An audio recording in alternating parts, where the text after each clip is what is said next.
Hello guys, আসসালামু আলাইকুম। কেমন আছেন সবাই? আশা করছি ভালোই আছেন। তো রমজান তো চলতেছে, রহমতের 10 দিন চলতেছে, আর 3টা দিন বাকি। তো আপনারা সবাই সবার জন্য দোয়া করবেন। যারা অসুস্থ আছে তাদেরকে জন্য আল্লাহ দ্রুত সুস্থতা দান করে, যারা কবর দেশে আছে তাদেরকে জন্য আল্লাহ তাআলা জান্নাতবাসী করে। তো আজকে হঠাৎ করে দুপুরবেলায় ব্রেক টাইম, অফিসে ছিলাম, তো নামাজ পড়বো, তো ভাবলাম যে একটু বাইরে থেকে হেঁটে আসি। তো বাইরে আসলাম, আসার পরে দেখি যে নিচে অনেক পাতা ঝরে আছে। তো পাতা ঝরে পড়া দেখে অনেকেই হয়তো বুঝতে পারছেন বসন্ত চলতেছে। উপরে দেখেন হয়তো গাছে পাতা নেই, সব পাতা ঝরে গেছে।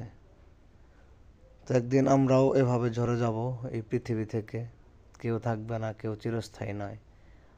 আরেকটা ওই ওই পাশে দেখেন নতুন গাছ, নতুন পাতা হইতেছে। যেমন আমরা চলে যাব একদিকে, আরেকদিকে কারো জন্ম হবে। এটাই পৃথিবীর নিয়ম, বিধির বিধান, এটা আমাদের মানতেই হবে। তো তাই আসুন আমরা সবাই সবার জন্য দোয়া করি, বেশি বেশি করে আমল করি। আমরা যেন আল্লাহর কাছে বা আল্লাহর দরবারে যে বলতে পারি, মানে ভালো কাজ করেছিলাম আমরা, বা সেই ভালো কাজের জন্য যেন আল্লাহ আমাদেরকে জান্নাত দান করে। তো সবাই ভালো থাকবেন।